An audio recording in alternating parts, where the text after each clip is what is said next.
Well, happy Valentine's Day, Lois. Let's have a dying marriage side-face kiss. Mwah. Well, I better set out a can of tuna fish and a cigar for Arthur Valentine. I can't wait to see what he brings me. You want to tell us what the holy hell that was? I'm afraid it's something we made up that we finally need to deal with. You see, years ago, when Chris was in preschool, Peter, poor Chris didn't get a single Valentine today from any of his classmates. What? Why not? Apparently, he's not well liked. Some of the kids think he's weird because he takes his shirt off to pee. Yeah, I taught him that. That's also called peeing. Pee? Pee now? No, Chris. Why no Valentines? Hey, stop crying, Chris. You're gonna get tons of Valentines. I am? From who? From Arthur Valentine. Really? Yeah, that's right. Who's Arthur Valentine? Only the most magical man ever. And he comes every Valentine's Day on a purple Vespa to bring candy and sweet notes to children who've managed to not use any swears in the last year. He does? Uh-huh, and he has a long beard. Oh, and he's got an eye patch. But not for medical reasons. He just likes the look. Plus, he wears a cat-in-the-hat hat and sometimes a scarf, no matter what Lois says, because it gives him a youthful vibe and adds some color to his face. We were just trying to cheer Chris up. I assumed he'd outgrow it in a few years, but Peter, it's time we have a talk with Chris. We've got to put an end to this Arthur Valentine nonsense. I guess you're right. Well, I best be going anyway. Donna and I are spending our Valentine's Day in Johnny Cochran pajamas, just caressing each other in a very beige bedroom. Yeah, and hopefully Bonnie and I will do a sexy bath night like last year. It was amazing. She laid out a trail of rose petals, and I elbow crawled to the sponge and shower chair. I go down to the video store and put my hand on Love Actually at the same time as a woman, and I go, oh, ho, ho, ho, oh, ho, ho, ho, ho, ho. What about you, Brian? What are your plans for Valentine's Day? What? Oh, no real plans, I guess. Ha! Looks like Brian's the only guy with nothing going on. You can come over to my house, Brian. I thought you had that whole thing with Bonnie. I do, but she needs help lifting me into the shower chair. Oh boy, look! Arthur Valentine brought me plates and a salt shaker! Chris, settle down. It's actually time your father and I had a talk with you about Arthur Valentine. Yeah, that's right. Son, I'm afraid Arthur Valentine isn't real. What? Not real? Then who leaves those notes with all the misspellings? Well, first, Chris, English is a very fluid language. We're sorry, but you're old enough now to know the truth. He doesn't exist. No, you're both lying!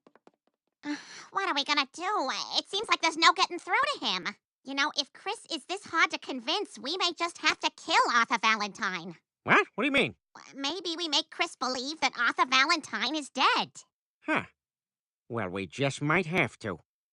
Golden Eagle to Red Shrew. Ready for the plan? Come in, Red Shrew. Peter, we did not decide on those names.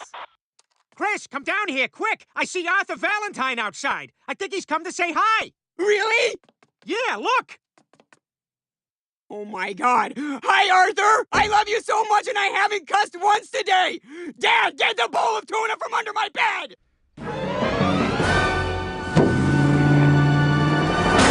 Ah! Arthur!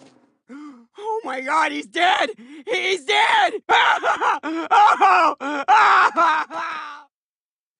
Mission accomplished, Red Shrew, over and out. Huh. That looks tasty. Little walkie-talkie piece.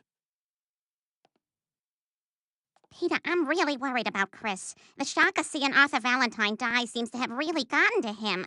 I've never seen him so depressed and catatonic. Well, you know, in Awakenings, Robin Williams tossed a baseball to Robert De Niro, and he snapped out of it and caught it. Maybe we do that? Chris, you doing okay? It's Mom and Dad. We thought we'd... Awakenings! Peter, I'm not sure that's Awakenings! You're gonna hurt him if Awakenings! Peter, knock it off. I never thought Chris would take things so hard.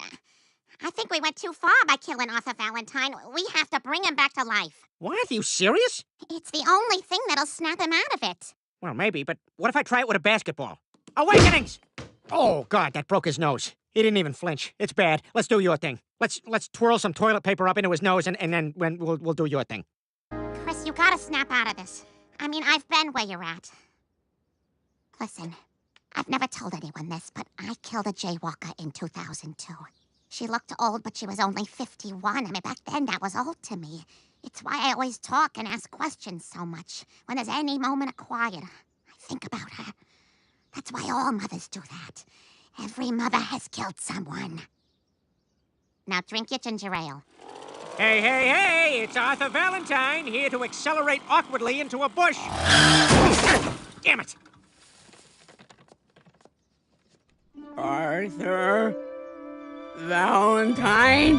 Chris, you're okay. But I saw him die. That can only mean one thing. He must be a zombie. What? No, what? Ah, stop! What the hell are you doing? Ah! I've seen The Walking Dead. I have to destroy your brain and then talk about it for the next hour. Chris, take it easy! You're gonna kill me! Dad? But I don't... How did... I'm not Arthur Valentine's son. We're so sorry, Chris. Now do you understand? There is no Arthur Valentine? We never meant to hurt you, buddy. Valentine's Day would take on new meaning for Chris in the years to come, but he would remember none so bittersweetly as this one. This is Joe Swanson, signing off. Joe, your mom died. Seriously? If it hadn't been for all that, trust me, I would have set her world on fire. No way. You didn't even start the fire. Oh, no. Nancy Reagan, preschool Chris, Nosy Valley, young Louis, German guy, lots of dogs, Arthur Valentine. We didn't write an ending, so we're all together trying to make it better. They didn't write an ending, but what the heck, I still take the check. Mom killed a jaywalker.